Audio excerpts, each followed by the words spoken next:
येरुशलेममध्ये प्रवेश करतो आणि मग त्याचा क्रूसाकडे जाण्याचा जो प्रवास आहे तो सुरू होतो. आणि हा जो मॉन्डी गुरुवार आहे तो उद्या येशूला क्रूसावर द्यायचा आणि आज त्याच्या जीवनामध्ये काय झालं त्याच्याविषयी आपण आज मनन करणार आहोत. आपण दरवर्षी करतो, पण आज आपण थोडं बघू परमेश्वर आपल्याला त्याच्या वचनातून काय सांगतोय. की मॉन्डीचा अर्थ होतो की मी तुम्हाला नवीन आज्ञा देतो. योहान 13:34 मध्ये लिहिलेला आहे.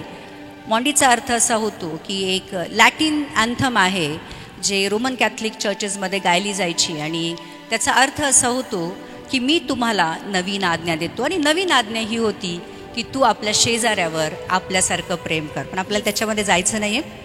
तर या दिवशी येशूला क्रूसावर द्यायच्या दिवशीच्या घटनांविषयी आपण थोडं मनन करणार आहोत. काही काही घटना आपण फटाफट घेणार आहोत, पण दोन ज्या घटना आहेत जिथे येशू ख्रिस्तानी आपल्या शिष्यांचे पाय धुतले आणि दुसरं प्रभुभोज जे खूप महत्त्वाचं विषय आहे आपल्या मसी लोकांच्या जीवनामध्ये, ते आपण थोडं विस्ताराने बघणार आहोत. तर वल्हांडणाची तयारी होत आहे.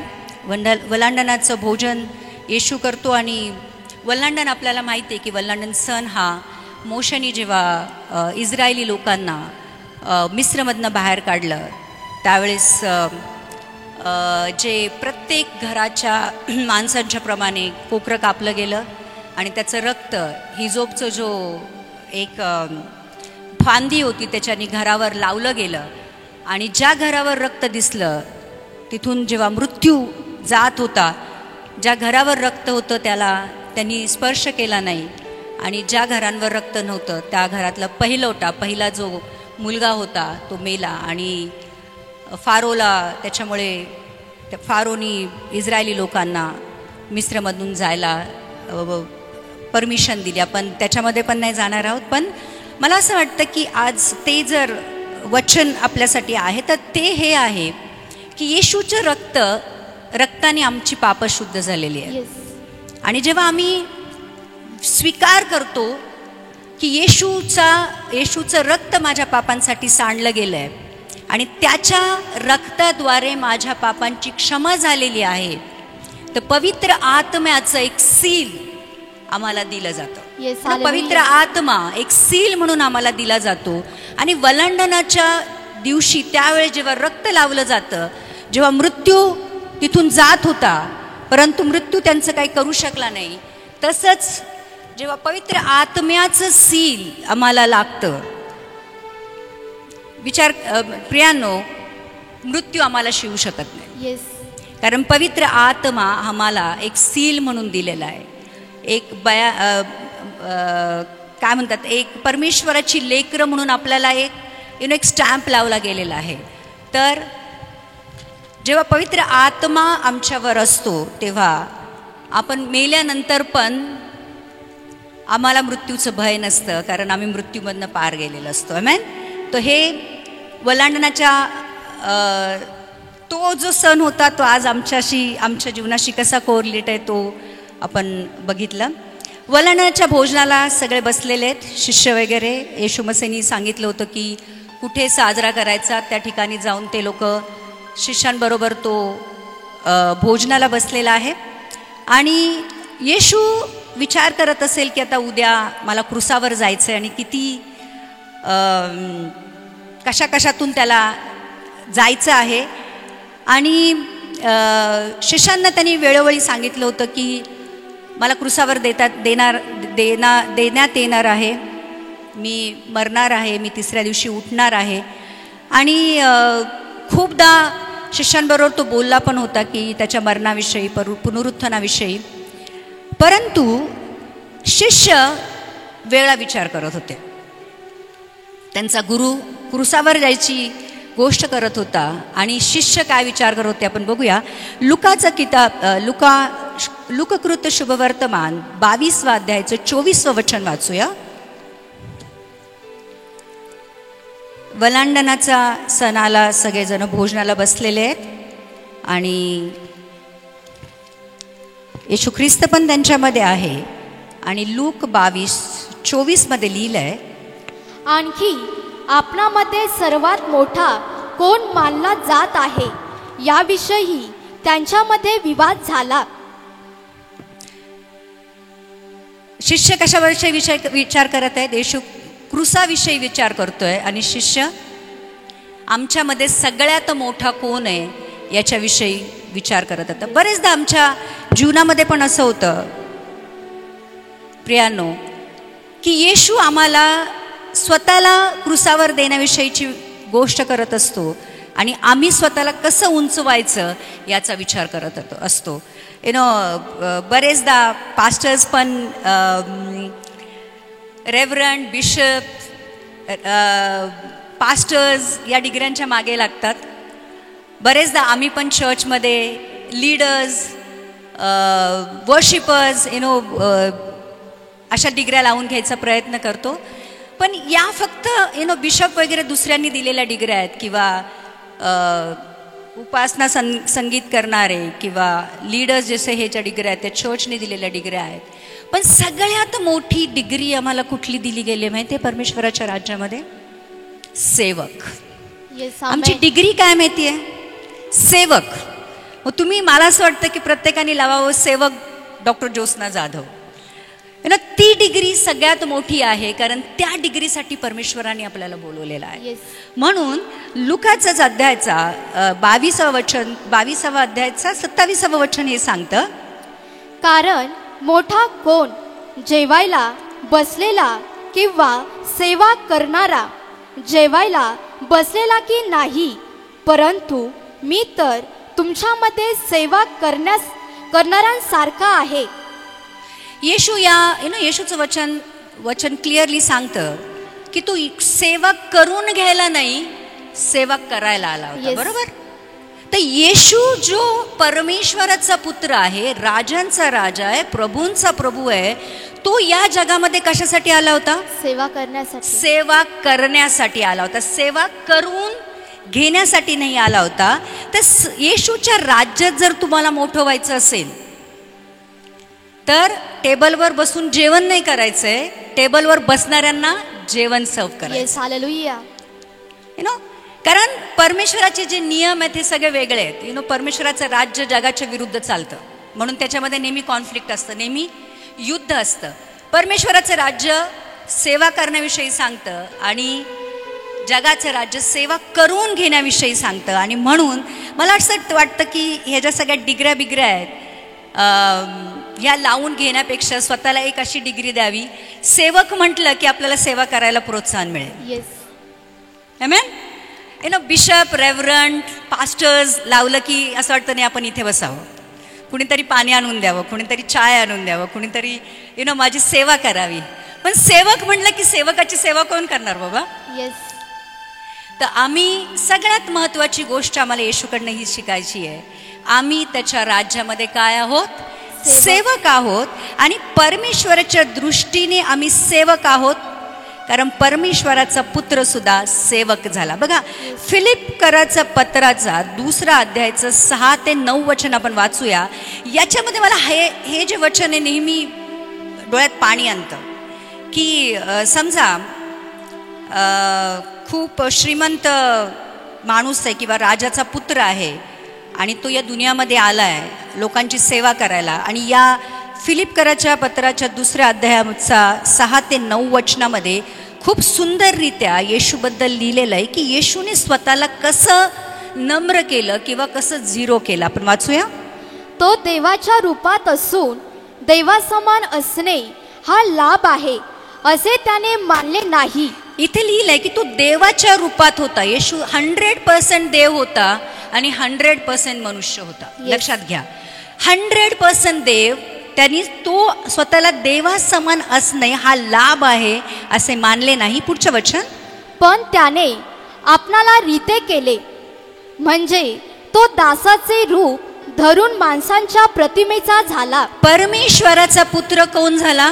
मनुष्याचा पुत्र झाला. किती मोठं डिग्रेडेशन आहे लक्षात घ्या. किती मोठं खाली येणं आहे. स्वर्गातनं खाली उतरून येणं सुद्धा खूप मोठी गोष्ट आहे. बरोबर? एखाद्या राजमहालामधनं झोपडपट्टीमध्ये राहण्यासारखं येते. आमेन. पण येशू ख्रिस्त आमच्यासाठी स्वर्ग सोडून कुठे आला? पृथ्वीवर आला. स्वर्ग पवित्र होता, स्वर्गामध्ये सगळं काही होतं, आणि पृथ्वीवर काय होतं? पापी लोक होते. बरोबर.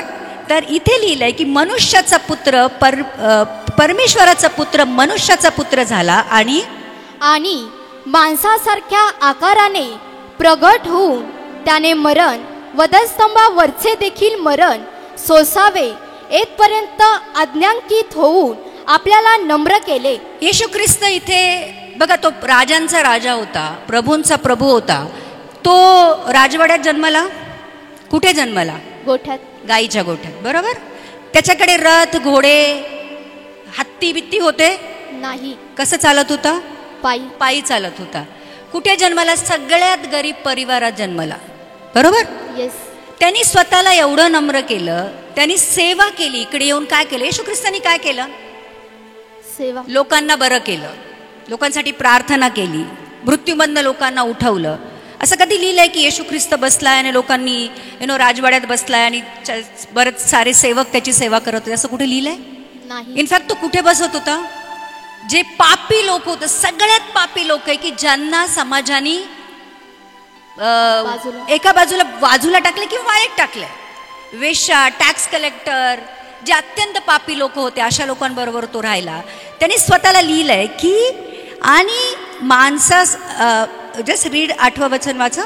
आणि माणसासारख्या आकाराने प्रगट होऊन त्याने मरण, वधस्तंभावरचे देखील मरण सोसावे येथपर्यंत आज्ञांकित होऊन. तो एवढा आज्ञाधारक झाला की त्यांनी कुठलं मरण सोसलं? वधस्तंभावरचं मरण. आणि सगळ्यांना माहीत असेल, वधस्तंभावरचं मरण आत्तापर्यंत मानव इतिहासात सगळ्यात दर्दनाक मरण होतं. या जगात आलेला कुठलाही मनुष्य आत्तापर्यंत एवढा क्रूरतेने मारला गेला नव्हता. तर येशू ख्रिस्ताने येऊन काय केलं? क्रुसावरचं मरण स्वीकारलं. आणि 9वं वचन सांगतं, यामुळे देवाने त्याला फारच उंचही केले आणि प्रत्येक नावापेक्षा जे श्रेष्ठ ते नाव त्याला दिले. इथे एक गोष्ट लिहिलेली आहे की येशू ख्रिस्ताने स्वतःला मनुष्य केलं, दास केलं, सेवक केलं, शून्य केलं. त्यावेळेस पित्याने त्याच्या नावाला सगळ्यात मोठं नाव केलं. हालेलुया. आज आमच्यासाठी पण तेच आहे की जगामध्ये जेव्हा आम्ही स्वतःला नीच करू, खाली करू, तेव्हा आमचं नाव स्वर्गामध्ये उंच केलं जाईल. आमेन. तर इथल्या नावाच्या पदव्यांच्या मागे लागू नका. इथं तुम्हाला कोण काय बोलतंय विचार करू नका. आम्हाला फक्त परमेश्वराच्या राज्यात जर मोठं व्हायचं असेल, एक गोष्ट लक्षात घ्या, पृथ्वीवरचं जीवन किती वर्षाचं आहे? Max to max 70, 80, 90, 100. आणि अनंतकाळचं जीवन सार्वकालिक आहे, त्याला कुठला अंत नाहीये. मग इथे हे 70-80 वर्षाचं जीवन मोठ्या मोठ्या पदव्या घेऊन जगण्यापेक्षा मला असं वाटतं इथं सेवक म्हणून जगा आणि अनंत काळासाठी अधिकारी म्हणून जगा. कारण परमेश्वराने सांगितलं, जो इथं सेवक होईल तो परमेश्वराच्या राज्यामध्ये अधिकारी होईल. अधिकारी होईल. आणि तो जो अधिकार असेल तो सार्वकालिक असेल, तो 1-2 दिवसाचा नसणार आहे. आणि म्हणून सेवक बनू तर परमेश्वराच्या राज्यामध्ये अधिकारी बनू. आणि म्हणून येशूने खूप मोठी गोष्ट केली. आणि योहानकृत शुभवर्तमानचा 13वा अध्यायचा आपण शिष्यांना हे दाखवण्यासाठी की येशू ख्रिस्त किती नम्र होऊ शकतो, किती सेवक बनू शकतो. येशू ख्रिस्ताने एक खूप मोठी गोष्ट केली. योहानकृत शुभवर्तमानचा 13वा अध्यायचं आपण 1 ते 17 वचन वाचूया. मग वलांडण सणापूर्वी येशूने आपण या जगातून निघून बापाकडे जावे अशी आपली घटका आली आहे हे जाणून आपले स्वतःचे लोक जे जगात होते त्याच्यावर प्रीती करून शेवटपर्यंत त्यांच्यावर प्रीती केली. मग संध्याकाळचे जेवण होते वेळेस सैतानाने शिमोनाचा मुलगा यहुदा इस्करियोत याच्या हृदयात त्याला शत्रूच्या हाती द्यावे असे आधीच घालून दिले असता आपल्या हाती बापाने सर्व काही दिले आहे आणि आपण देवापासून आलो व देवाकडे जातो हे जाणून येशू जेवणावरून उठला आणि त्याने आपली बाह्य वस्त्रे काढून ठेवली व रुमाल घेऊन आपल्या कमरेस बांधला. मग तो गंगाळात पाणी ओतून शिष्यांचे पाय धुवू लागला आणि कमरेस बांधलेल्या रुमालाने ते पुसू लागला. मग तो शिमोन पेत्राकडे आला. तो त्याला म्हणाला, हे प्रभू, तू माझे पाय धुतोस काय? येशूने त्याला उत्तर देऊन म्हटले, जे मी करतो ते तुला आता समजत नाही, तरी पण यापुढे तुला समजेल. पेत्र त्याला म्हणाला, तू माझे पाय कधीही धुवायचे नाहीत. येशूने त्याला उत्तर दिले, मी जर तुला धुतले नाही तर माझ्याबरोबर तुला वाटा नाही. शिमोन पेत्र त्याला म्हणाला, हे प्रभू, माझे पायच केवळ नाही तर हात व डोकेही धु. येशूने त्याला म्हटले, ज्याची आंघोळ झाली आहे त्याला पाय धुण्याखेरीज दुसरे काही धुण्याची गरज नाही, तर तो सर्वांगी निर्मळच आहे. आणि तुम्ही निर्मळ आहात, परंतु सर्वच नाही, कारण आपणाला शत्रूच्या हाती देणारा त्याला ठाऊक होता. म्हणून तो म्हणाला, तुम्ही सर्वच निर्मळ नाही. तेव्हा त्याचे पाय धुतल्यावर व आपली बाह्य वस्त्रे घेऊन पुन्हा बसल्यावर त्याने त्यांना म्हटले, मी तुम्हाला काय केले आहे हे तुम्हाला समजले काय? तुम्ही मला गुरु आणि प्रभू म्हणता, आणि ते ठीक म्हणता, कारण मी तसाच आहे. म्हणून मी जो प्रभू आणि गुरु, त्यामी जर तुमचे पाय धुतले तर तुम्हीही एकमेकांचे पाय धुवावे. कारण जसे मी तुम्हाला केले तसे तुम्हीही करावे, म्हणून मी तुम्हाला उदाहरण दिले आहे. मी तुम्हाला खचित खचित सांगतो, दास आपल्या धनापेक्षा थोर नाही, आणि पाठवलेला आपणास पाठवणाऱ्यांपेक्षा थोर नाही. या गोष्टी जर तुम्ही जाणता तर तुम्ही त्या केल्यास तुम्ही आशीर्वादित आहात. ते खूप मोठी गोष्ट येशू ख्रिस्त करून गेला आणि त्याने गंगाळात पाणी घेतलं आणि आपल्या शिष्यांचे पाय धुतले. आपल्या मांडीवर ते पाय घेऊन त्यांनी ते पुसले. आणि पाय धुणं त्यावेळेस सेवक लोक करायचे. म्हणजे जेव्हा पाहुणे घरी येत असेल त्या जमान्यामध्ये पाय धुवायला पाणी द्यायचं आणि ते जे सेवक होते त्यांचे जे कोणी पाहुणे येतील त्यांचे पाय धुवत असत. येशू ख्रिस्ताने ते करून दाखवलं आणि येशू ख्रिस्त आमच्यासाठी एक उदाहरण देऊन गेला की आमच्यामध्ये नेहमी सेवेची वृत्ती असावी. आम्हाला असं वाटतं की तो करेल, तो करेल, तो करेल. तर परमेश्वराने इथे स्वतः दाखला हे दिला आहे किंवा एक उदाहरण असं दिलेलं आहे की आमच्यामध्ये नेहमी सेवेची वृत्ती असते आणि सगळ्यात खालचं काम करण्यात सुद्धा आम्हाला लाज वाटू नये. अगर टॉयलेट पण धुवायला लागले तरी सुद्धा आमची तयारी असावी की आम्ही ते धुवू. कारण एक गोष्ट लक्षात ठेवा, कोणी बघत नसेल तरी कोण बघत असतं? प्रभू बघतो. हिशोब कुठे लिहिला जातो? देवाकडे. कोणी बघत नाही. आपल्याला वाटतं की आणि लोक असं करतात, जेव्हा बघतात लोक त्यावेळेस काम करतात, जेव्हा कोणी बघत नाही तेव्हा कोणी काम करत नाही. पण लक्षात घ्या प्रियांनो, जेव्हा कोणी बघत नसतं ना, येशू ख्रिस्त प्रत्येक गोष्टीची नोंद घेत असतो. आमच्या प्रत्येक कृत्याचं तो आपल्या पुस्तकामध्ये त्यांनी लिहिलेलं असतं ना. तो असं लिहिलंय वचन की तो विचार सुद्धा जाणतो.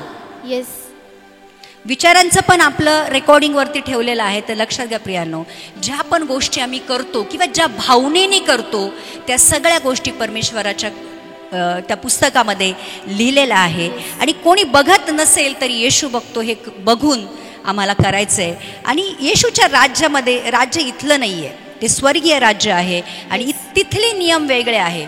इथं जितकं झुकू तितकं उंचावलं जाऊ. एक फळांचं झाड असतं, खूप लगडलेलं झाड असतं ना, जेव्हा खूप फळं असतात एखाद्या झाडाला तेव्हा ते झाड कसं असतं? झुकलेलं, बरोबर. आणि ज्याला फळं नसतं ते टाईट. तर जितकी तुमच्या आयुष्यामध्ये पवित्र आत्म्याची फळं लागलेली असतील तुम्ही तेवढं जास्त झुकता. हालेलुया. आमेन.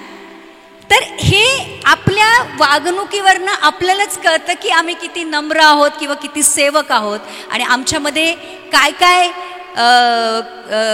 म्हणजे सेवक म्हणून काम करायची इच्छा आहे की मोठं काहीतरी पद लावून काम करायची इच्छा आहे, हे परमेश्वर जाणतो. आणि परमेश्वराच्या राज्याचं कॅल्क्युलेशन वेगळं आहे, लक्षात घ्या.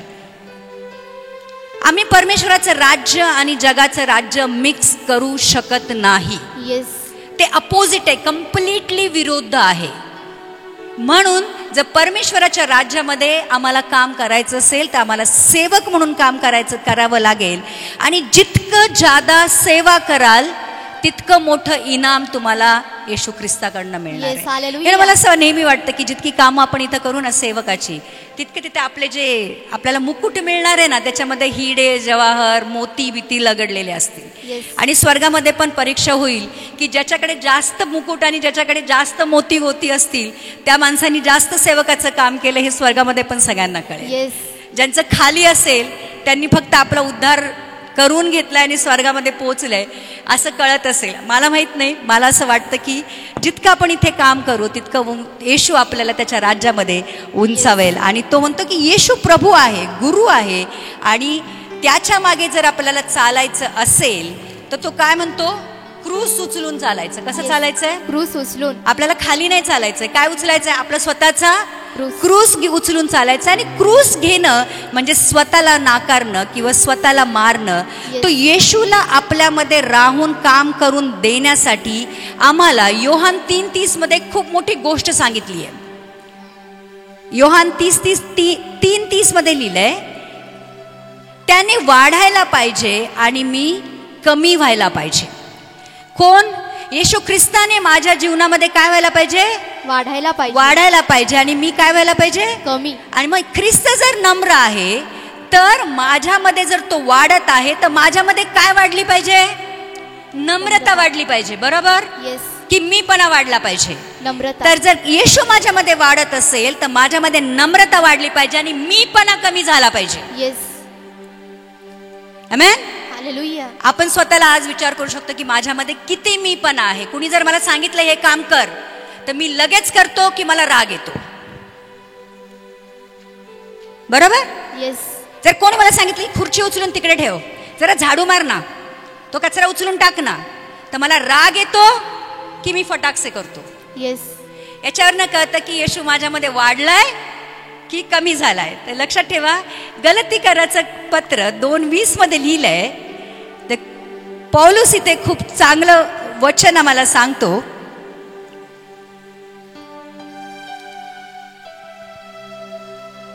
गलती 2:20,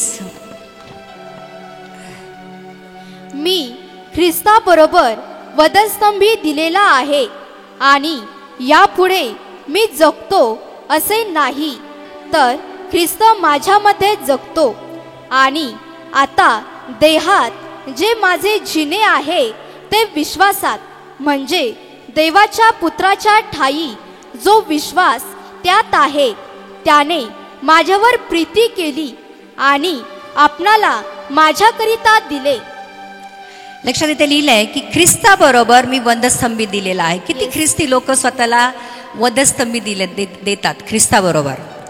आणि तो म्हणतो की मी मेलो आणि आता माझ्यामध्ये जिवंत कोण आहे? ख्रिस्त. आणि ख्रिस्त कसा आहे? नम्र आहे. ख्रिस्त कशासाठी आला होता? सेवेसाठी आला होता. तर लक्षात घ्या प्रियांनो, जर ख्रिस्त माझ्यामध्ये जिवंत आहे तर मला सेवा करायला काहीच प्रॉब्लेम नाहीये. आमेन. तर मी वधस्तंभी दिलेला आहे आणि जोपर्यंत आम्ही वधस्तंभ घेऊन चालत नाही तोपर्यंत मला नाही वाटत की कुठल्याही ख्रिस्ती माणसाला ख्रिस्ती म्हणून घ्यायचा अधिकार आहे. कारण ख्रिस्ताच्या बरोबर वधस्तंभ जोडलेला आहे. आम्हाला काय असतं माहितीये का? ख्रिस्त वधस्तंभावर गेला, पाप गेले, आजार गेले, श्राप गेले, बिमारी गेली, मृत्यू गेली. आम्हाला फक्त त्याचे जे ख्रिस्त जो वधस्तंभावर गेला त्याचे जे फायदे आहेत ते पाहिजे असतात. पण ख्रिस्ती म्हणून जर मला अधिकार आहे तर ख्रिस्ती म्हणून माझी एक जिम्मेदारी पण आहे. एक जबाबदारी पण आहे. आणि ती जबाबदारी ही आहे प्रियांनो की मला माझा वधस्तंभ घेऊन चालायचं. आमेन. तर ख्रिस्त आमच्यामध्ये वाढला पाहिजे, मी स्वतः घटलं पाहिजे. आणि जर ख्रिस्त माझ्यामध्ये जगतो तर मी झुकत का नाही? मग मला झुकायला प्रॉब्लेम काय आहे? येशूने कुठलीही गोष्ट आम्हाला स्वतः केल्याशिवाय करायला नाही सांगितली. त्यांनी स्वतः केली आणि मग आम्हाला सांगितली. येस. हे ना, बरेचसे सेवक बिगा बरेचसे लोक असतात, करायला सांगतात पण स्वतः करत नाही. पण येशू ख्रिस्तानी कुठलीही गोष्ट त्यांनी स्वतः वधस्तंभ उचलला, तो स्वतः वधस्तंभावर गेला आणि मग आम्हाला सांगितलं की आता तुमचा वधस्तंभ उचलून चाला. येस. आमेन. तर चर्च प्रियानो, तो आमच्यासाठी पदचिन्ह, एक फुटप्रिंट सोडून गेलेला आहे आणि त्याच्या पदचिन्हावर आम्हाला चालायचं आहे. काही लोक चर्चेसमध्ये एकमेकाचे पाय धुतात, हे ना एक ट्रॅडिशन आहे. चर्चेसमध्ये पाय धुवायचे, चर्चेच्या बाहेर पाय ओढायचे. चर्चेसमध्ये पाय धुवायचे, चर्चेच्या बाहेर धुनी धुवायची त्याच माणसांची. करतो की नाही करतो आम्ही? हे ना, ट्रॅडिशन म्हणून आम्ही करतो, आम्हाला खूप चांगलं वाटतं एकमेकाचे पाय धुवायला. येस. पण तेच पाय आम्ही बाहेर जाऊन ओढतो, त्यांच्या पाठीमागे त्यांची निंदा करतो, त्यांची धुनी धुत बसतो. प्रियांनो, आम्हाला स्वतःची धुनी धुवायची आहेत आणि दुसऱ्यांचे पाय धुवायचे. येस. स्वतःची धुनी बघा, स्वतःच्या कपड्यांमध्ये किती डाग आहेत ते आम्हाला बघायचंय. येस. हालेलुया.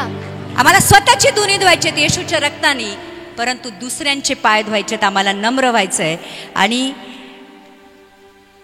लिहिलंय की दास धन्यापेक्षा थोर नाही, आम्हाला तेच करायचे आहे जे येशूने करून दाखवले आहे. मला असं वाटतं की हे ट्रॅडिशन एक ठीक आहे की एकमेकाचे पाय धुणे खूप चांगली गोष्ट आहे, येशू मला पण केली पाहिजे. पण मला असं वाटतं की मोरेवर जास्त आम्हाला हे केलं पाहिजे की खरंच कुणाला सेवेची जरूर आहे, कोणी आजारी आहे चर्चमध्ये, त्याला टिफिन द्यावा, त्याला त्याची औषधं जर पोचवायची असेल तर द्यावीत. कोणी एल्डरली लेडी आहे बाबा, कोणी सिनियर सिटीजन आहे जे करू शकत नाहीत कामं त्यांची, त्यांना फोन करून विचारावं की लाईट बिल भरून देऊ का, काय आणून देऊ का, काय पाहिजे आहे का. एखाद्या घरामध्ये समजा नवरा नाही आहे त्यांचा, एखादी विधवा आहे, तिला विचारावं की काय जरूरत आहे, काय पाहिजे, काय मदत करू. किंवा जगामध्ये सुद्धा कुणाला जरूर आहे तर आपण हात द्यायला पाहिजे. येस. आणि हे करणं माझ्या दृष्टीने सेवकाचं काम आहे.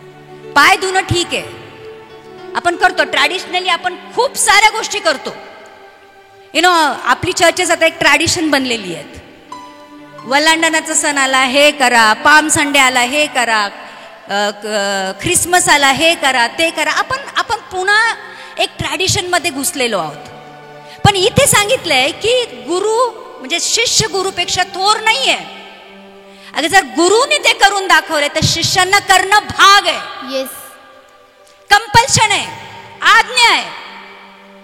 आणि आपण ते सगळं सोडतो आणि आपण ट्रॅडिशनच्या, आम्हाला वाटतं की एकमेकाचे पाय धुतले झालं काम. चर्च पाय धुणं परमेश्वराने नाही सांगितलंय. येशूने आम्हाला एक उदाहरण दिलेलं आहे की आम्ही कसं जगलं पाहिजे. तर जर आम्ही करतो तर लिहिलंय आम्ही आशीर्वादित आहोत. येस. हालेलुया. काय लिहिलंय? आशीर्वादित आहोत. 17व वचन हे सांगतं जर आम्ही तसं करतो तर आम्ही आशीर्वादित आहोत. आणि आशीर्वादितचा अर्थ असा आहे ब्लेसेड. ब्लेसेडचा अर्थ असा आहे की सगळ्या दृष्टीने परमेश्वराने तुम्हाला आशिषित केलेलं आहे. येस. Specially spiritually. आणि किती लोकांना असं वाटतं की जेव्हा आम्ही आज्ञा मानतो, जेव्हा आम्ही परमेश्वर सांगतो तसं करतो, तेव्हा जीवनामध्ये एक शांती येते.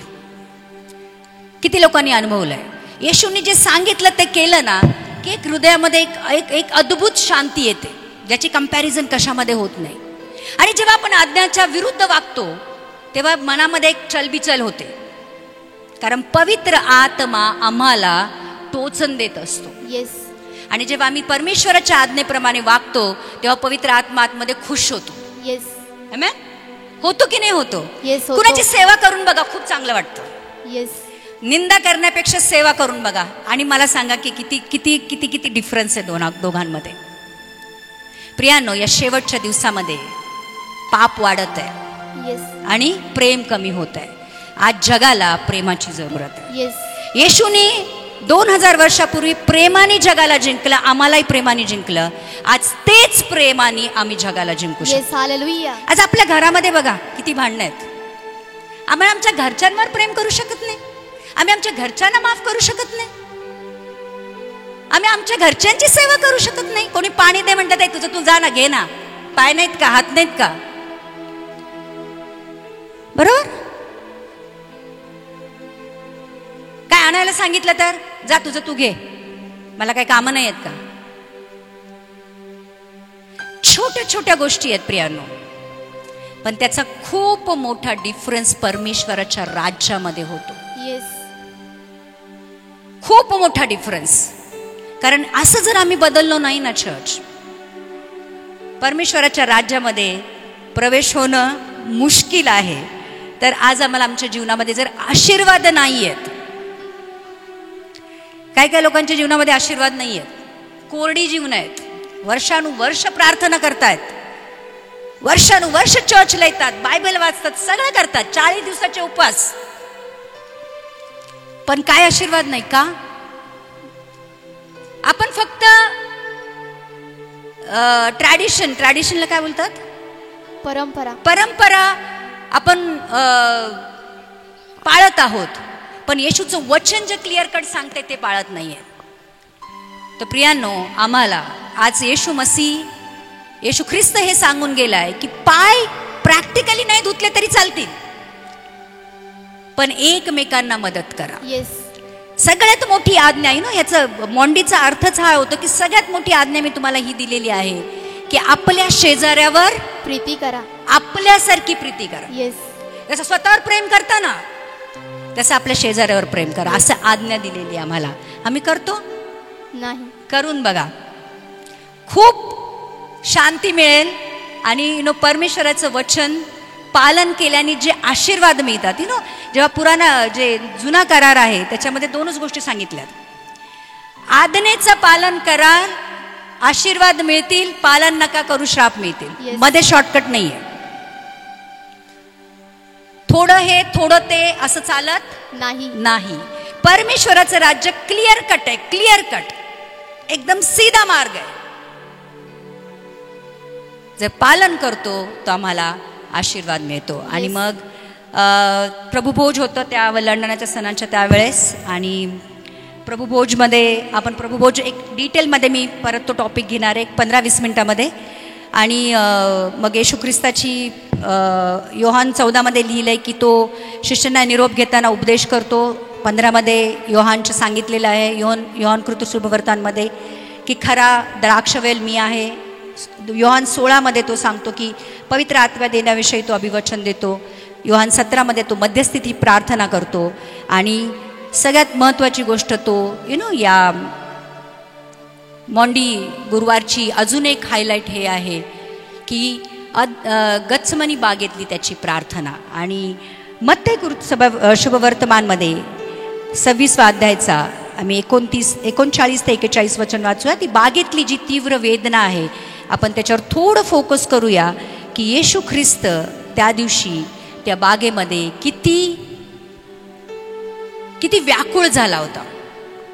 किती म्हणजे आपल्याला ॲक्च्युली मला असं वाटतं की ख्रिस्ती लोकांनी येशूचं प्रेम समजलं पाहिजे. ज्या दिवशी तुम्हाला येशूचं प्रेम समजेल ना प्रियांनो, तुम्ही त्याची प्रत्येक गोष्ट ऐकायला तयार व्हाल. येस, आम्हाला ते जे क्रूस आहे ना, नुसतं क्रूस लावून उपयोग नाहीये, गळ्यात घालून उपयोग नाहीये, चर्चमध्ये लावून उपयोग नाही, घरामध्ये लावून उपयोग नाहीये. तो हृदयामध्ये असला पाहिजे. Yes, hallelujah. तो हृदयामध्ये असला पाहिजे. ज्याला परमेश्वर येशू ख्रिस्ताचं प्रेम कळलं तो त्याच्या मागे चालायला कधीच घाबरणार नाही. येस, तर आपण बघूया. मग तो थोडासा पुढे जाऊन उपडा पडला आणि प्रार्थना करीत म्हणाला, माझ्या बापा, हे जर शक्य असेल तर हा प्याला माझ्यापासून टळून जाओ, तरी माझ्या इच्छेप्रमाणे नको तर तुझ्या इच्छेप्रमाणे हो. तर इथे लिहिलंय की येशू ख्रिस्त प्रार्थना करतो, व्याकुळ होऊन प्रार्थना करतो, आणि आपल्या शिष्यांना पण सांगतो की तुम्ही पण प्रार्थना करा. येस, येशू ख्रिस्त त्या तीव्र वेदनेतनं जात आहे की त्याला उद्या क्रुसावर जायचंय, त्याच्याबरोबर काय काय होणार आहे तो सगळं आठवतो. आणि सगळ्यात महत्त्वाचं गोष्ट त्याच्याविषयी त्याच्या जीवनामध्ये ही आहे की जेव्हा तो सगळ्या मानवजातीची सगळी पापं स्वतःवर घेणार होता, त्यावेळेस पिता थोड्या वेळासाठी आपल्या पुत्राकडनं आपलं मुख फिरवणार होता, पवित्र आत्मा निघून जाणार होता आणि थोड्या वेळासाठी येशू ख्रिस्त त्या क्रुसावर एकटा ते मरण सहन करणार होता. Yes. आणि ते जे दुःख होतं की पित्याने नाकारण्याचं, पित्यापासून दूर होण्याचं, येशू ख्रिस्ताला ते सहन होणं होत नव्हतं. आणि येशू ख्रिस्त व्याकुळ होऊन प्रार्थना करत होता. एवढी त्याच्या म्हणजे मला असं वाटतं त्याचं ब्लड प्रेशर एवढं वाढलेलं होतं की त्याच्या ज्या ब्लड वेसल्स होत्या, ज्या रक्तवाहिन्या होत्या, त्या फुटल्या. जेव्हा ब्लड प्रेशर वाढतं आपलं, तेव्हा रक्तवाहिन्या तुटतात, कारण ते प्रेशर ते हँडल करू शकत नाहीत. आणि मग येशू ख्रिस्ताचं इतकं टेन्शन आलं होतं त्याला, इतकं त्याला काय म्हणतात, तो इतका व्याकुळ झालेला होता की त्याच्या रक्तवाहिन्या तुटल्या आणि ते जे घाम होता ते रक्त बनून जमिनीवर पडत होता. प्रियांनो, लक्षात घ्या, त्या प्रेमाची जी डेप्थ आहे, खोली आहे, ती विचार करा. मला असं वाटतं की जेव्हा आपण गुड फ्रायडे येतो, माझ्या डोळ्यात पाणी येतं. येशू ख्रिस्ताने क्रुसावर जे केलं आमच्यासाठी, आणि कोणासाठी केलं? माझ्यासारख्या पाप्यांसाठी, तुमच्यासारख्या पाप्यांसाठी ही गोष्ट त्यांनी केली. जरूरत होती त्याला करायची? नाही. इथं आम्हाला आमचे घरचे विचारत नाहीत, जा मर म्हणतात. तो राजांचा राजा, प्रभूंचा प्रभू, देवाचा पुत्र माझ्यासाठी या दुनियामध्ये आला, या जगामध्ये आला, माझ्यासाठी जगला, माझ्यासाठी मेला, माझ्यासाठी तिसऱ्या दिवशी उठला. आजही तो परत माझ्यासाठी येणार आहे, मला घेऊन जाण्यासाठी. Yes, hallelujah. कारण तो म्हणतो जिथे मी आहे तिथे तू असावं. येस. मग मी काय करतोय त्याच्या बरोबर असण्यासाठी? तो माझ्यासाठी राहायला पाहिजे, तो माझ्या बरोबर राहू इच्छितो. मी काय करतो त्याच्या बरोबर राहण्यासाठी? येस. साध्या साध्या गोष्टी आम्ही करू शकत नाही येशूसाठी. प्रियांनो, खरंच तो लवकर येणार आहे. कधी येणार माहित नाही, पण आम्हाला तयार राहायला पाहिजे. आणि या छोट्या छोट्या ज्या गोष्टी आहेत ना प्रियांनो, ज्या त्याने आम्हाला सांगितलेल्या आहेत, त्या आम्हाला केल्या पाहिजे. आमेन. तर आपण आता प्रभुभोजाविषयी मी आज बोलणार आहे की आपण 1 करंथी 11 अध्यायाचा मी सांगते 23व्या वचनापासून वाचूया. आज प्रभुभोज कसं घ्यायचं, म्हणजे प्रभुभोज घेताना स्वतःचं परीक्षण कसं करायचं. सगळ्यांना माहिती आहे प्रभुभोज का घेतात, कारण येशू ख्रिस्ताने आम्हाला सांगितलं. वलांडण्याच्या सणाच्या दिवशी जेव्हा तो जेवायला बसला, त्यांनी प्रभुभोज दिला आणि आम्हाला करायला सांगितलं की जेव्हा पण तुम्ही एकत्र होणार, येशूच्या त्या वधस्तंभाच्या आठवणीसाठी तुम्ही ते करा. आणि आज आपण बघणार आहे की त्यांनी एक गोष्ट सांगितली की स्वतःचं परीक्षण करा. आज ते परीक्षण कसं करायचंय त्याविषयी आपण बघणार आहोत. आपण वाचूया 1 करंथी 11:23 पासून. कारण मला प्रभूपासून मिळाले तेच मी तुम्हासही सांगून दिले, ते हे की ज्या रात्री प्रभू येशू शत्रूच्या हाती दिला गेला, त्या रात्री त्याने भाकर घेतली आणि उपकारस्तुती केल्यानंतर त्याने ती मोडली आणि म्हटले, घ्या, खा, हे माझे शरीर आहे, ते तुम्हासाठी मोडले जात आहे, माझ्या आठवणीसाठी हे करा. त्याप्रमाणेच तो जेवण झाल्यानंतर प्याला घेऊन म्हणाला, हा प्याला माझ्या रक्ताने झालेला जो नवा करार तोच आहे. जितकेदा तुम्ही हा पिता, तितकेदा माझ्या आठवणीसाठी हे करा. कारण जितकेदा तुम्ही ही भाकर खाता व हा प्याला पिता, तितकेदा तुम्ही प्रभूचे मरण तो येईपर्यंत प्रगट करून दाखवता. म्हणून जो कोणी अयोग्य प्रकारे ती भाकर खाईल अथवा प्रभूचा प्याला पिईल, तो प्रभूचे शरीर व रक्त याविषयी दोषी होईल. तर माणसाने आपली परीक्षा करावी आणि मग त्या भाकरीतले खावे व त्या प्याल्यातले प्यावे. कारण जो अयोग्य प्रकारे खातो व पितो, तो प्रभूच्या शरीराला न लक्षून आपणावर दंड आणायला खातो व पितो. यामुळे तुम्हामध्ये पुष्कळ अशक्त व रोगी आहेत आणि कित्येक निजले आहेत. कारण जर आपण आपलाच निवडा केला असता तर आपला न्याय करण्यात आला नसता, परंतु आपला न्याय करण्यात येतो तेव्हा आपण प्रभूकडून शिक्षा पावतो, यासाठी की जगाच्या बरोबर आपणास दंड होऊ नये. यास्तव माझ्या भावांनो, तुम्ही खायला एकत्र मिळता तेव्हा एकमेकांची वाट पहा, आणि भुकेला असाल तर त्याने घरी जावे, यासाठी की तुम्ही दंड पावण्यास एकत्र मिळू नये.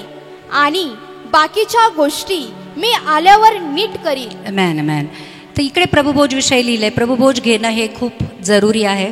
जे लोक नाही घेत आहेत त्यांनी बप्तिस्मा घेऊन प्रभुभोजमध्ये सामील व्हावं, कारण प्रभुभोज ख्रिस्ती जीवनाचा एक अविभाज्य भाग आहे. त्याच्यामध्ये आशीर्वाद आहेत.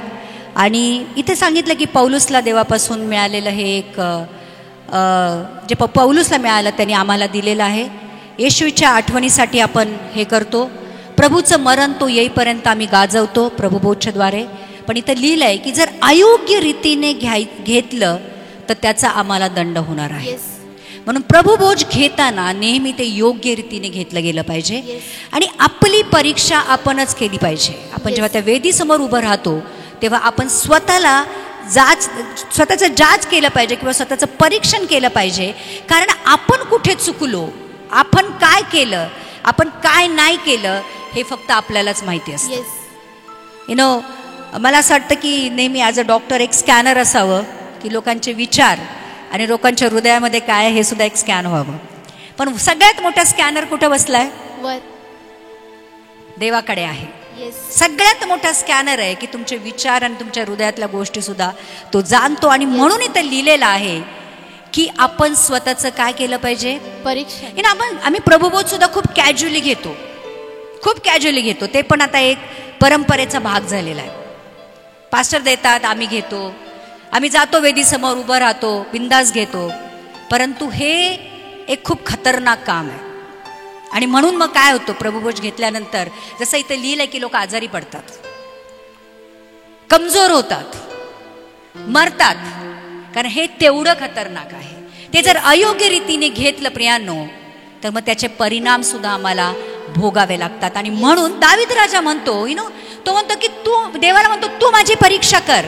स्तोत्र संहिता 26:2 मध्ये दावीद राजाचे 2 वचन आपण बघूया की इतकं सुंदर लिहिलेलं आहे. स्तोत्र संहिता 26:2 मध्ये जाऊया की आपण परमेश्वराला विचारू. जसं दाऊद राजा म्हणतो, हे यहोवा मला पारख व माझा पडताळा पहा, माझे अंतर्याम व माझे हृदय गाळून पहा. तो म्हणतो की माझा पडताळा घे. पडताळा घे म्हणजे चेक कर प्रभू. आणि म्हणून परमेश्वराने आम्हाला पवित्र आत्मा दिलाय प्रिया. पवित्र आत्मा परमेश्वराची उपस्थिती आहे. पवित्र आत्म्याच्या उपस्थितीमध्ये केलेली कामं, केलेली पाप, केलेल्या चुका परमेश्वर आम्हाला दाखवून देतो. कारण आम्हाला आमचं शरीर जर पवित्र आत्म्याचं मंदिर आहे तर या मंदिरामध्ये केलेली सगळी पाप कुणाला माहिती आहेत? देवाला, पवित्र आत्म्याला माहिती आहेत.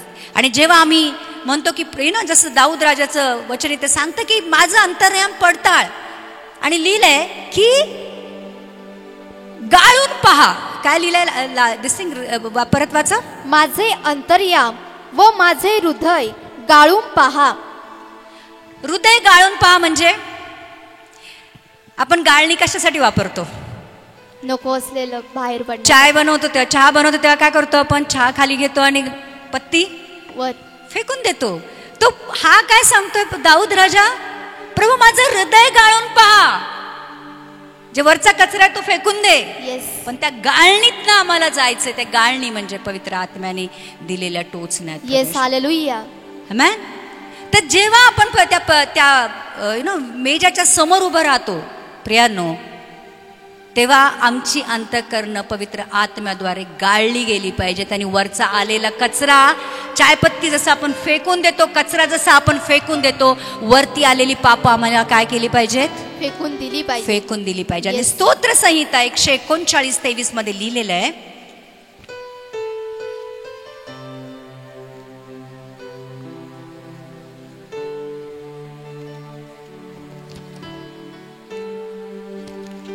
139:23. हे देवा, मला शोध आणि माझे हृदय जाण, मला पारख आणि माझे मनोभाव जाण. आम्हाला देवाला सांगायचं की प्रभू मला जाण, येस, माझं हृदय पारख आणि तुझ्या वचनाची जी सर्च लाईट आहे माझ्या हृदयावर टाक. येस, एखादी वस्तू हरवल्यावर आपण काय करतो? समजा एका बेडच्या खाली वस्तू गेली आहे, काय करतो? लाईट लावतो आणि खाली वाकून बघतो किती कुठे गेली आहे. परमेश्वराचं वचन प्रकाश आहे. येस, बरोबर. पायासाठी दीपक आणि मार्गासाठी प्रकाश आहे. पण तोच प्रकाशामध्ये आम्ही आमचं हृदय जेव्हा जाणतो किंवा जाचतो किंवा पडताळणी घेतो किंवा तो सर्च लाईट जेव्हा आम्ही आमच्या हृदयावर टाकतो त्यावेळेस आम्हाला आमची पाप दिसली पाहिजेत. Yes, man, hallelujah. कारण परमेश्वराचं वचन एक खूप मोठा सर्च लाईट आहे. येस, तर त्या लाईट मध्ये परमेश्वर जेव्हा मला दाखवतो की इथे पाप केलं, इथे खोटं बोलला, इथे चुकीचं वागला, इथे हे केलं, तर प्रियांनो आम्हाला ती पाप स्वीकार केली पाहिजेत. येस, आम्हाला ती कबूल केली पाहिजेत आणि ती आम्हाला सोडून दिली पाहिजे. तर आज आपण बघणार आहोत की आपली परीक्षा करा. म्हणजे काय करा? स्क्रुटिनाइज करा, investigate carefully, search and test असं लिहिलं इंग्लिशमध्ये. एवढे सगळे शब्द त्यासाठी दिलेले आहेत. तर आज आपण बघूया कोणाची परीक्षा करायची आहे. प्रभुभोज कोण घेतं? मी. बरोबर. तर कुणाची परीक्षा करायची आहे? आपली. माझी स्वतःची परीक्षा करायची आहे. का करायची आहे? कारण आम्हाला डायरेक्ट आज्ञा दिलेली आहे. असं बोललंय की लगेच प्रभुभोजच्या समोर जा आणि लगेच प्रभुभोज घा असं लिहिलंय नाही. काय लिहिलंय? स्वतःचं परीक्षण करा, स्वतःची परीक्षा करा. आणि का करायची आहे? तर ती डायरेक्ट आज्ञा आहे. आणि दुसरी गोष्ट, जर आपण योग्य रीतीने परीक्षा केली नाही तर मग आमचा न्याय होतो आणि मग आजार येतात, अर्ली डेथ ज्याला म्हणतात की लवकर मृत्यू होतो आणि आमचा न्याय होतो. लक्षात घ्या प्रियांनो. तर परीक्षण करणं खूप जरुरी आहे. आणि स्वतःची परीक्षा करताना जर पाप सापडलं तर काय करायचंय? फेकून द्यायचं. Take it out, throw it out. काढून फेकून द्या. आणि स्वतःला योग्य प्रश्न विचारून स्वतःची परीक्षा करायची. तर आज मी तुम्हाला काय प्रश्नावली देणार आहे. प्रभुभोजच्या ज्या वेदीच्या समोर जेव्हा आम्ही उभं राहतो त्यावेळेस काय प्रश्न स्वतःला विचारायचे ते आम्ही विचारले पाहिजे. मी खरंच येशूवर विश्वास ठेवतो का? येस, माझा येशूवर 100% विश्वास आहे का? की परीक्षा आली, संकट आलं, प्रॉब्लेम आलं, त्रास आलं की मला असं वाटतं खरंच येशू तू जिवंत आहेस का? खरंच येशू तू माझी मदत करशील का? पहिली गोष्ट, आमचा पूर्ण विश्वास आमच्या येशूवर असला पाहिजे. आणि प्रेषितांची कृत्य 16 अध्यायाचं 31 वचन सांगतं की आमच्यामध्ये पूर्ण विश्वास असला पाहिजे. किती विश्वास? पूर्ण विश्वास. किती विश्वास? पूर्ण विश्वास. Just read it. प्रेषितांची कृत्ये 16 अध्यायाचं 31 वचन. तेव्हा ते म्हणाले, प्रभू येशू ख्रिस्तावर विश्वास ठेव, म्हणजे तुझे व तुझ्या घराण्याचे तारण होईल. तर इथे परमेश्वराचं वचन हे सांगतं की जर मी विश्वास ठेवतो तर माझं आणि घराण्याचं. कुणाचं? घराण्याचं. कुणाचं? घराण्याचं. घराण्याचं तारण होईल. बघा परमेश्वराने किती मोठं प्रॉमिस आम्हाला केलेलं आहे, किती मोठं वचन आम्हाला दिलंय की जर मी पूर्ण विश्वास ठेवतो तर परमेश्वर माझ्या पूर्ण घराण्याचं तारण करू शकतो. तर प्रियांनो, जेव्हा आम्ही त्या प्रभुभोजच्या मेजासमोर येतो तेव्हा आम्हाला आमचा विश्वास पडताळून बघायचा आहे की माझा 100% विश्वास माझ्या ख्रिस्तावर आहे का? मी खरंच देवाच्या कुटुंबात नवीन जन्म घेतलाय का? कारण योहानकृत शुभवर्तमानचा 3 अध्यायाचं निकोदेमसला तो सांगतो की नव्याने जन्म घेतल्याशिवाय तुम्हाला परमेश्वराच्या राज्यामध्ये प्रवेश नाही. आणि हे नवीन जन्म घेणं म्हणजे पवित्र आत्मा आणि बप्तिस्मा घेणं हे आहे. तर खरोखर मी पवित्र आत्म्याचा माझा बप्तिस्मा झालाय का? माझा पाण्याचा बप्तिस्मा झालाय का? हे सुद्धा मला पडताळून बघणं जरुरी आहे. माझ्या आयुष्यात अशी पाप आहेत का की जी मी देवाकडे कबूल केलेली नाहीयेत? हा प्रश्न खूप इम्पॉर्टंट आहे. अशी काही पापं आहेत का की जी मी कधीच कबूल केली नाहीत? मग ती छोटी छोटी असतात की स्वतःची कीव करणं, स्वतःची खूप दया येते आपल्याला. माझ्यासारखा इस दुनियामध्ये कोणी गरीब नाहीये, माझ्यासारखा या जगामध्ये कुणी दुःखी नाहीये, कुणाचीच दुःख माझ्यापेक्षा मोठी नाहीये. किती वेळा वाटतं आम्हाला स्वतःची कीव येते, गर्व असतो आमच्या जीवनामध्ये, स्वार्थीपणा असतो, आळशीपणा असतो, आम्ही आज्ञा मानत नाही, आम्हाला पापाविषयी प्रेम असतं. किती लोकांच्या जीवनामध्ये आज पण ॲडिक्शन आहेत, माहिती आहे की हे चुकीचं आहे, तरी आम्ही करतो आणि एकदम निडरतेने आम्ही प्रभुभोज घेतो. तर पापाविषयी प्रेम आहे का? जगाविषयी प्रेम आहे का? माझ्या सिरियल सुटत नाहीत का अजून? पिक्चर सुटत नाहीत का अजून? WhatsApp, Facebook, Instagram, name it. एकदा मोबाईल हातामध्ये घेतला की मी किती किती तासाने मोबाईल खाली ठेवतो आणि मी काय बघतो आणि मी काय ऐकतो. जगाविषयीचं प्रेम आहे प्रियांनो. येस. माझे विचार प्युअर आहेत का? माझे विचार शुद्ध आहेत का? मी जे विचार करतो ते शुद्धतेने करतो का? की मला नेहमी लोकांविषयी असूया असते, द्वेष असतो, लोकांविषयी राग येतो मला. आपले विचार किती प्युअर आहेत ते पण बघा. मी येशू गाजवत आहे का? मी बायबल वाचत आहे का? मी रेग्युलरली प्रार्थना करत आहे का? मी उपवास करत आहे का? हे सगळे क्वेश्चन, हे सगळे प्रश्न आम्ही कोणाला विचारले पाहिजे? स्वतःला. आणि मी कशाविषयी प्रार्थना करतो येस. हे पण जाणणं खूप जरुरी आहे. मी खरंच मनापासून पाप कबूल केलीत का? बरेचदा आम्ही पाप कसं करतो माहिती? येशू ख्रिस्तावर फेकतो. चोरी केली, खोटं बोललो, व्यभिचार केला, हे घाणेरडं बघितलं, ते घाणेरडं बोललो. पण लक्षात घ्या प्रियांनो, पश्चातापाशिवाय पाप कबूल करणं म्हणजे शुद्ध मूर्खपणा आहे. येस. जोपर्यंत आम्हाला आमच्या पापांचा पश्चाताप होत नाही आणि तोपर्यंत आम्ही पाप जे कबूल करतो ते आम्ही फक्त येशू ख्रिस्तावर पाप फेकून मारतो. ज्या दिवशी मला माझ्या पापांचा खरा पश्चाताप होतो त्यावेळेस माझ्या डोळ्यातनं पाणी येतं. येस.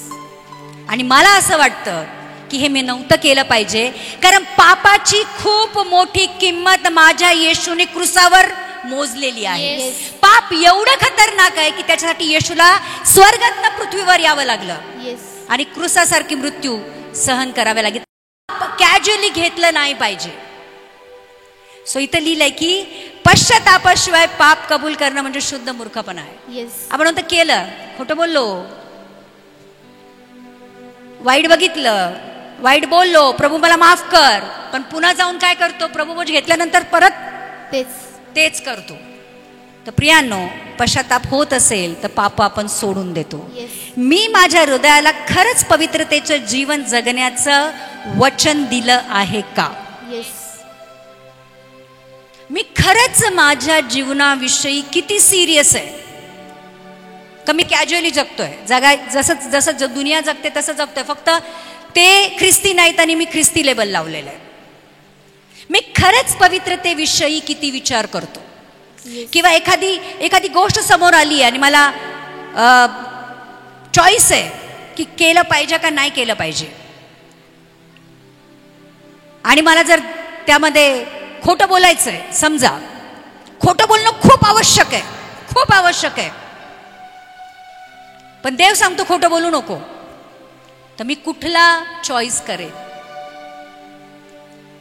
तर मी माझ्या हृदयाला खरंच पवित्रतेचं जीवन जगण्याचं वचन दिलं आहे का? आणि मी खरंच पवित्रतेचं जीवन जगतो आहे का? मी खरंच देवावर पूर्ण मनाने, पूर्ण हृदयाने, पूर्ण शक्तीने आणि पूर्ण बुद्धीने प्रेम करत आहे का?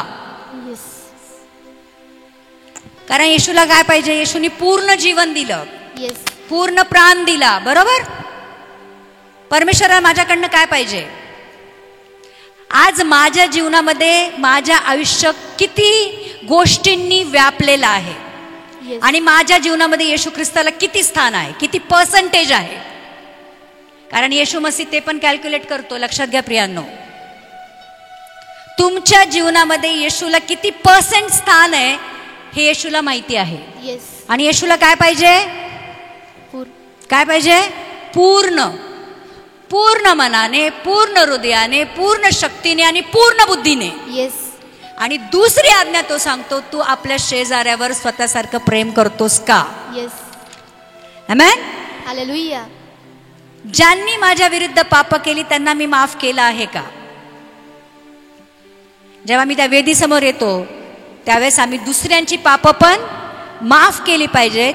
आणि जर नाही केली तर माझी पाप कबूल करण्याचा कुठलाच मतलब नाही आहे.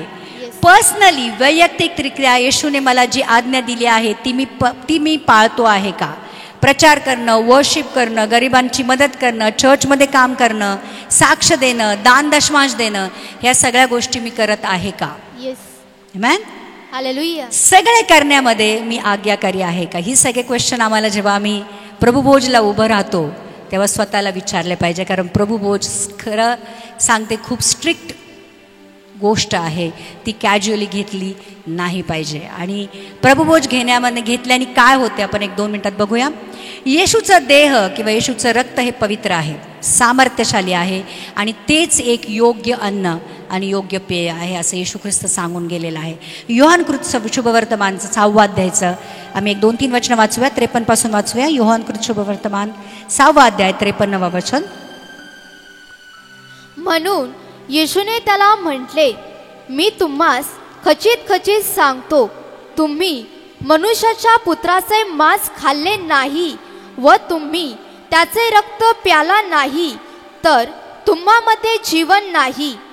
जो माझे मांस खातो व माझे रक्त पितो त्याला सर्वकाचे जीवन आहे आणि मीच त्याला शेवटल्या दिवशी उठवीन.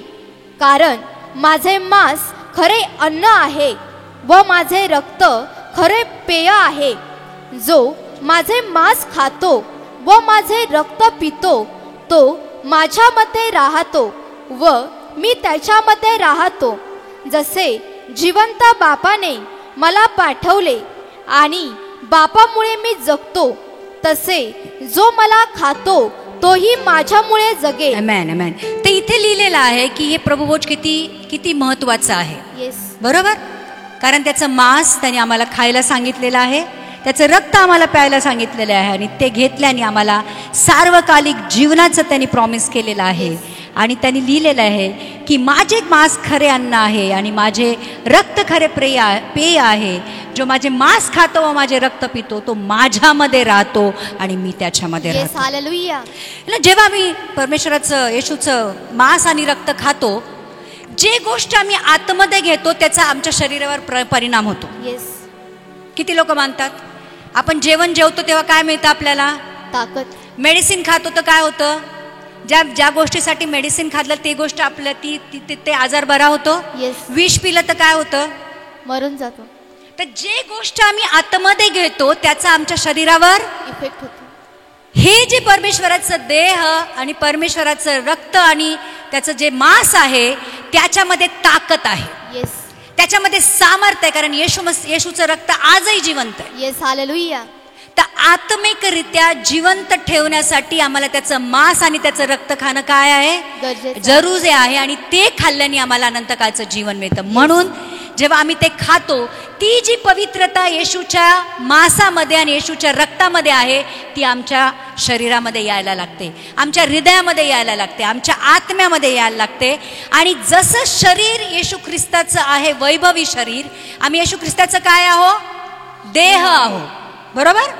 आम्ही त्याचं शरीर आहो. तर जसं शरीर त्याला पाहिजे तो येताना तसं शरीर बनण्यासाठी आम्हाला प्रभुभोज मदत करतो. येस. जेव्हा आम्ही पाप कबूल करून सोडून देतो तेव्हा आमचं जीवन एका प्रकारे प्युरिफाय व्हायला लागतं. जेवढी पाप 10 वर्षापूर्वी होती तेवढी कमी व्हायला लागतात. येस. बरोबर. प्रत्येक प्रभुभोजच्या वेळेस आमची थोडी तरी पाप निघून गेली पाहिजे आणि आमची देह, आमचं शरीर येशू ख्रिस्ताच्या शरीरामध्ये परिवर्तित झालं पाहिजे. आणि आमच्या आत्तापर्यंत ती जेवढी पाप झालेली आहेत ती माफ होतात जेव्हा आम्ही प्रभुभोज घेतो आणि पुढची पाप करण्यासाठी आम्हाला इच्छा होत नाही. कारण येशूचं रक्त आणि येशूचं शरीर जे पवित्र आहे ते माझ्या जीवनामध्ये काम करायला लागतं. तर एक विश्वासी येशू बरोबरच्या नात्यामध्ये अजून स्ट्रॉंग होतो, अजून जवळ जातो आणि ते दोघं एकमेकामध्ये राहतात. जेव्हा आम्ही अन्न घेतो तेव्हा ते अन्न आमच्यामध्ये असतं आणि आम्ही अन्नामध्ये असतो, तसं होतं. आणि एक विश्वासी नैतिकदृष्ट्या दिवसेंदिवस अजून चांगला बनत जातो. आणि प्रभुभोजानंतर जेव्हा आम्ही प्रार्थनामध्ये जातो प्रियांनो, आम्ही ते जे कबूल केलेली पापं आहेत, येशू ख्रिस्ताबरोबरचं जे आमचं नातं आहे ते अजून आम्ही दृढ करतो. तेव्हा प्रभुभोज घेताना पण प्रियांनो थोडं सिरियस व्हायची जरूर आहे. कॅज्युअली आम्हाला ते घेतलं नाही पाहिजे. आणि जर आम्ही ते घेतो तर आमच्या जीवनामध्ये आशीर्वाद येतात आणि आम्हाला सार्वकालिक अनंतकाळचं जीवन मिळतं. तर प्रियांनो, आज आपण प्रार्थना करूया.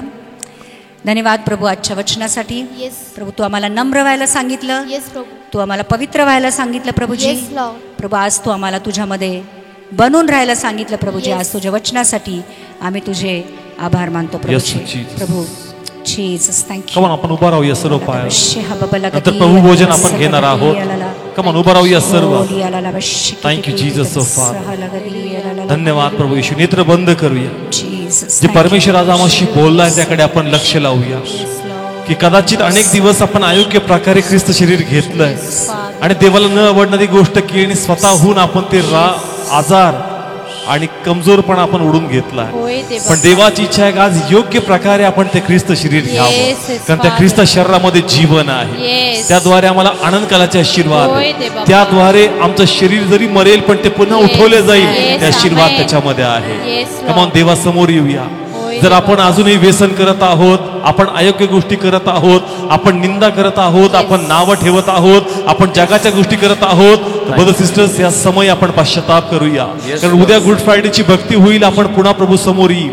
पण तो वधस्तंभ आम्हासाठी फायद्याचा नसणार, कारण आम्ही तो वधस्तंभ व्यर्थ करू जर आम्ही आमचं जीवन सरळ करत नाही. देवाची इच्छा आहे का योग्य प्रकारे तू माझ्या उपस्थितीमध्ये येईल. कमान प्रार्थना करा, प्रार्थना करा. जर तुमच्यात काही अशा गोष्टी आहेत, माझ्यात काही अशा गोष्टी आहेत, आपण सर्व देवासमोर येऊया. म्हणूया का प्रभू, माझ्यात नजरेचं पाप आहे, माझ्यात मुखाचं पाप आहे प्रभू, माझ्या हृदयात वाईट विचाराचं पाप आहे प्रभू, माझ्यात हेवेचं पाप आहे, माझ्यात निंदेचं पाप आहे प्रभू. प्रभू, मी जगाच्या गोष्टी करणार आहे पित्या. आज पश्चाताप करा. कमान पश्चाताप करा, पश्चाताप करा, कारण अयोग्य प्रकारे आम्ही ते घेऊ शकत नाही. कमान पश्चाताप करा, पश्चाताप करा. पहा, देव स्पर्श करेल. भग्न अंतःकरण जर देव पाहिल तर देवाचा आत्मा उतरेल त्या व्यक्तीवर. कमान कमान सर्वजण आओ पश्चाताप करो, आओ पश्चाताप करो,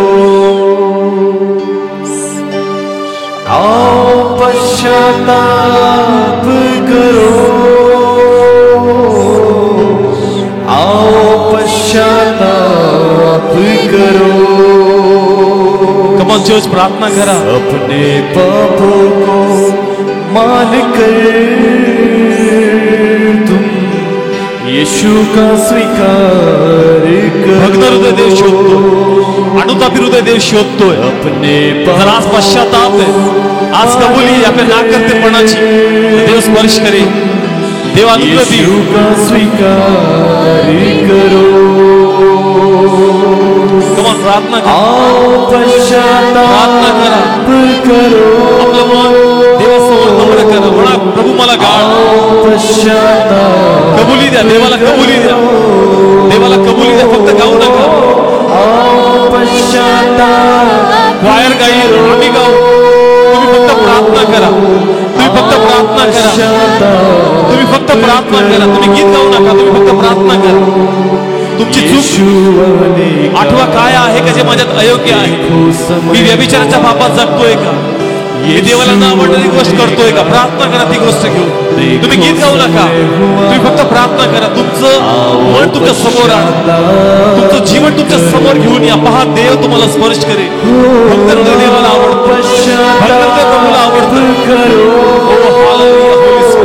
तुझा आत्मा तळपत आहे, तुझा पवित्र आत्मा तळपत आहे या ठिकाणी. दे ओ धन्यवाद, ओ धन्यवाद, तू स्पर्श करायला सुरुवात केली. ओ धन्यवाद, तू स्पर्श करायला सुरुवात केली. ओ धन्यवाद, ओ धन्यवाद, ओ धन्यवाद, ओ धन्यवाद.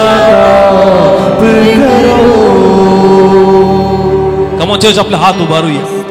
जर तुमचा पश्चाताप तुम्ही देवासमोर केलाय, देवाचा आत्मा तुम्हाला स्पर्श करेल.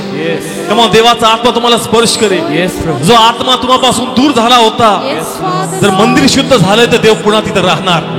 जर मंदिर शुद्ध राहिलं तर प्रभू पुन्हा त्या ठिकाणी येणार आणि त्या ठिकाणी प्रभूचा महिमा होणार आहे. कमा देवाचा अभिषेक उतरेल आता, देवाचं सामर्थ्य उतरेल आता, देवाचा आत्मा स्पर्श करेल.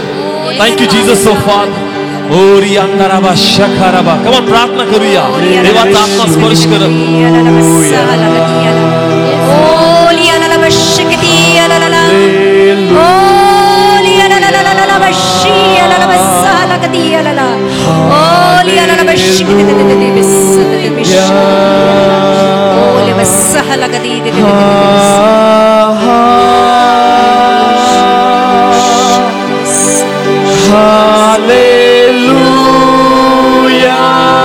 धन्यवाद पवित्र आत्मा. Thank you Holy spirit. तुझी उपस्थिती तेव्हा प्रत्येक आत्मा स्पर्श होऊ दे, प्रत्येक आत्मा संजीवित होते प्रभू.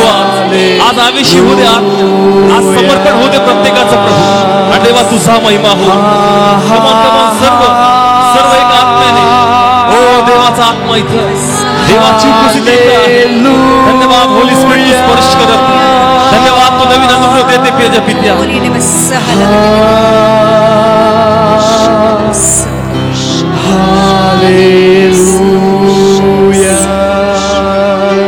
कमान आपले हात उभारूया सर्वजण. कमान प्रे करूया. Yes sofa. कमान प्रार्थना होईल. सिस्टर प्रार्थना करतील तुम्हासाठी. तयार व्हा, तयार व्हा. Thank you Jesus sofa. देव स्पर्श करेल या आत्म्यात. थँक्यू जीसस सोफा. थँक्यू जीसस सोफा. कुणी रिकामी जाऊ नये पित्या. प्रत्येकावर तुझा मुख प्रकाश उतरू दे प्रभू. प्रत्येकाला स्पर्श कर पित्या. प्रत्येकाला आत्म्यात संजीवित कर माझ्या प्रभू. थँक्यू जीसस सोफा. Oh hallelujah lord. Thank you Jesus सोफा. आसमानी खुशी से भर दे मुझको, आसमानी खुशी से भर दे मुझको. गीत नया दिल मेरा, गीत नया दिल मेरा.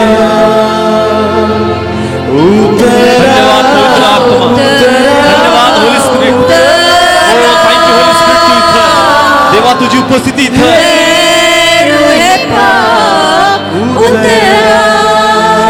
देवा कुणी रिकामी जाऊ. प्रत्येकाला स्पर्श कर, प्रत्येकाला स्पर्श कर माझ्या.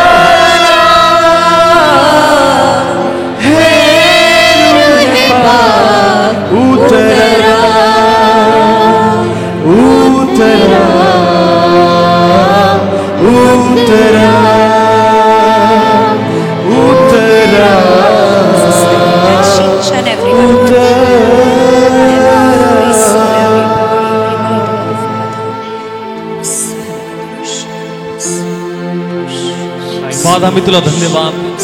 प्रत्येकानं तुझी कृपादृष्टी स्वीकार. प्रत्येकाला ब्लेस कर पित्या.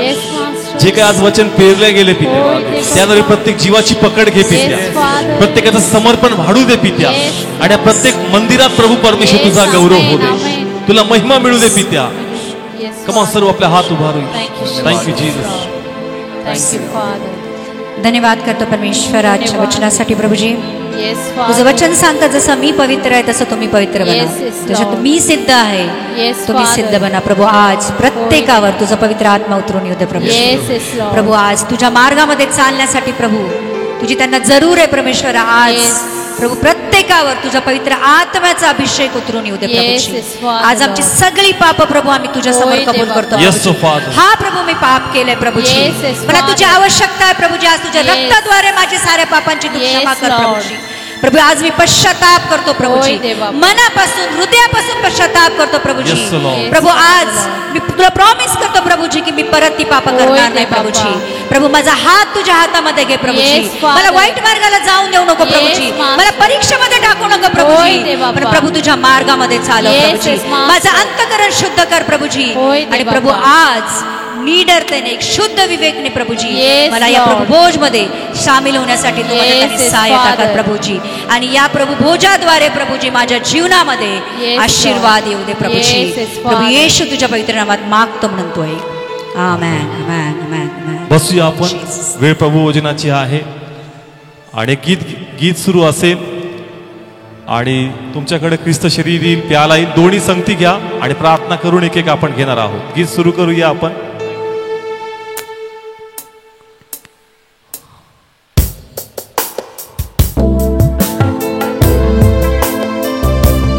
आणि यानंतर जेवणाची देखील अरेंजमेंट आहे.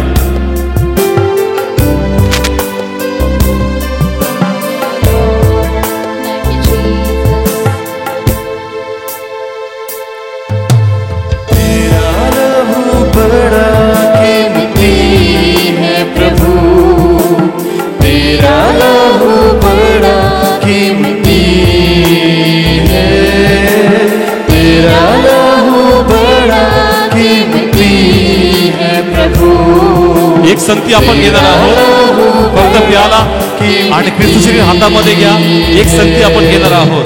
क्योंकि उस लहू में जो ताकत है जिसे हम पाते छुटकारा, क्योंकि उस लहू में जो ताकत है जिसे हम पाते छुटकारा, तेरा लहू बड़ा कीमती है प्रभु, तेरा लहू बड़ा कीमती है, तेरा लहू बड़ा कीमती है प्रभु, तेरा लहू बड़ा कीमती है। तूने वो लहू बहाया है, सारी दुनिया को बचाया है, तूने वो लहू बहाया है, सारी दुनिया को बचाया है। कभी तूने किसी से न कुछ मांगा, कभी तूने किसी से न कुछ चाहा, तेरा लहू बड़ा कीमती है प्रभु, तेरा लहू बड़ा कीमती है। Thank you Jesus. कम ऑन, नेत्र बंद करूया आपण. प्रार्थना करूया. ख्रिस्त शरीर हातामध्ये घेऊया. प्रभू धन्यवाद आज पुन्हा एकदा ख्रिस्त शरीरासाठी. देवा थँक्यू तुझ्या वाचनाद्वारे आम्हाला शुद्ध केलं. येस दे बाप्पा. अयोग्य प्रकारे घेऊ नये पित्या. Yes yes पित्या. देवा थँक्यू तुझ्या वाचनाने आम्हाला करेक्ट केलं. Yes yes Jesus. धन्यवाद तुझ्या पुन्हा रक्तासाठी का त्याद्वारे तो आम्हाला शुद्ध करतो. हो दे बाप्पा. पुन्हा प्रभूचे आशीर्वाद आम्ही स्वीकारतो. येस पित्या. तू म्हणतो जो माझा मांस खाईल रक्त पिल त्याच्यामध्ये जीवन आहे. हे प्रभू हे ख्रिस्त शरीर आहे, ह्यामध्ये जीवन आहे पित्या. आमचा आत्मा मरणार नाही पित्या. आमच्या आत्म्याला आनंद करायचं जीवन मिळेल. शरीराला मृत्यू येईल पण तू म्हणतो का मी तुझं शरीर पुन्हा उठवेन. प्रभू हा आशीर्वाद या ख्रिस्त शरीरामध्ये आहे आणि तो आम्ही स्वीकारतो पित्या. तुझा वैभवी देह हा आहे प्रभू. आमचा नासका देह वधस्तंभावर मेला पित्या आणि तुझा वैभवी देह आमच्यामध्ये आला. आता तुझा स्वभाव आमच्या झळकू दे पित्या आणि आम्हाला तुझा गौरव होते. प्रभू येशू नावाने मागतो, स्वीकारतो. आमेन. ख्रिस्त शरीर घेऊया आपण. पुन्हा नेत्र बंद करू, प्याला घेऊया आपण. Hallelujah hallelujah. प्रभू येशू देवा आम्ही स्तुती करतो, तुझा गौरव करतो. प्रभू आमच्या हातामध्ये ते जो प्याला आहे प्रभू, येस फादर. आमचा विश्वास आहे का तुझं अति पवित्र रक्त आहे होय दे बाप्पा. आणि रक्तामध्ये जीवन आहे प्रभू. येस येस ह्यामध्ये फादर. पवित्रता आहे परमेश्वर. होय ते बाप्पा. हे घेऊन पुन्हा एकदा आम्हाला परमेश्वर शुद्ध आणि पवित्रतेत कायम ठेव येस, आणि प्रभू आमेन. तुझा गौरव होते. तुझाच गौरव होते. विश्वासाने आम्ही अंगीकार करतो. येस, प्रभू फादर. येशू नावाने मागतो, स्वीकारतो. आमेन. घेऊया आपण.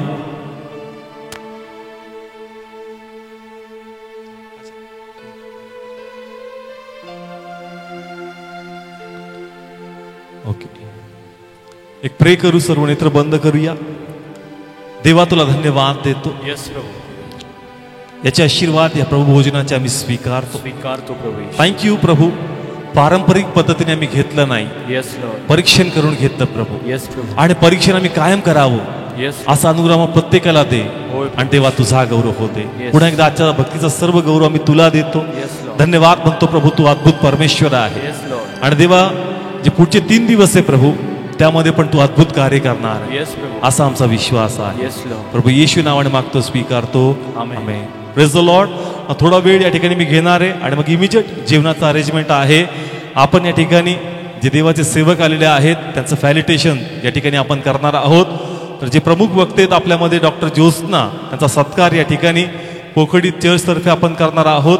तर चर्चमधल्या ज्या सिस्टर्स आहेत मी त्यांना सांगेल की ग्रुपनी सिस्टर्स पुढे येतील. मग सिस्टर वंदना असतील, सिस्टर आशा, सिस्टर मंगल, सिस्टर सुनीता, सीमा, अजूनही ज्या सिस्टर्स असतील पुढे येतील. मी सिस्टरना पुढे बोलवेल. सिस्टर प्लीज खाली या, कारण आमचा ग्रुप आहे. सिस्टर्स लोकांना त्यांचं फॅलिटेशन करायचं आहे. ऋतुजा तिथून बुके द्या, सिस्टर्सला पुढे करायचं. या प्लीज या. सिस्टर वंदना, सिस्टर आशा, सिस्टर मंगल, सिस्टर सुनीता, सिस्टर सीमा, अजूनही सिस्टर्स सगळ्यांचे नावं मी घेत नाही, पण आपलं पोखडी चर्चतर्फे यांचं फॅलिटेशनचं आहे. तर आताच वचन आपण ऐकलंय की नावाचं वेट नाही करणार. तुम्ही चर्च आहात, तुम्हाला यायचं. सिस्टर पुढे आल्यात, प्लीज या. सर्व सिस्टर्स या आपल्या पोखडीच्या. हा, पहिले त्यांना आपण बुके देणार आहोत. या सिस्टर्स पुढे या, सर्व लवकर या.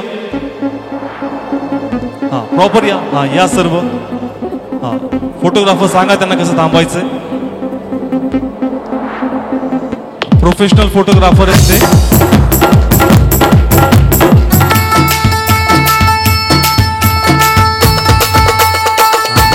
कमॉन, टाळ्या वाजत राहतील. पोखडीच्या सर्व सिस्टर्स अजूनही जे उठले नसतील या.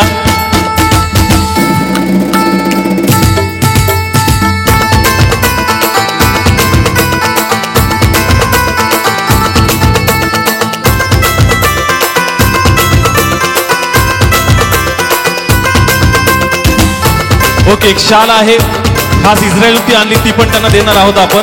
हा, शॉल ही इस्रायलचं तलित आहे.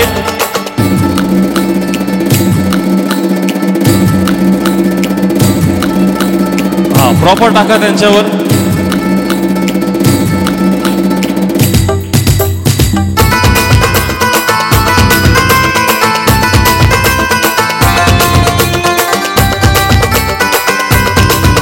कमॉन, टाळ्या वाजतील.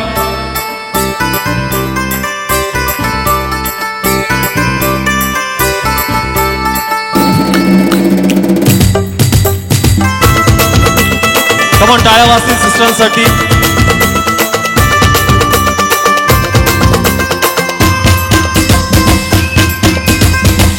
Okay, thank you. तसंच सिस्टरांच्या मम्मी पण आलेल्या आहेत, मी त्यांनाही इथं बोलवल. वैशाली सिस्टर त्यांचा सत्कार करतील या ठिकाणी, प्लीज. हा, पुन्हा टाळ्या वाजतील. सिस्टरांच्या मम्मी आहेत, त्या देखील आलेल्या आहेत या प्रार्थनेसाठी. जोरदार टाळ्या वाजतील. हा, कमॉन, टाळ्या वाजतील. हा, फोटोग्राफर बद्दल 1 मिनिट इकडं. हा,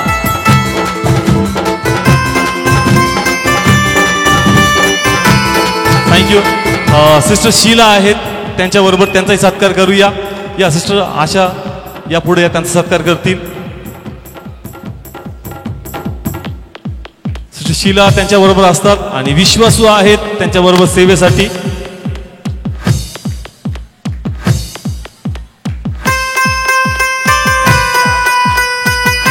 कमॉन, टाळ्या वाजतील त्यांच्यासाठी पण.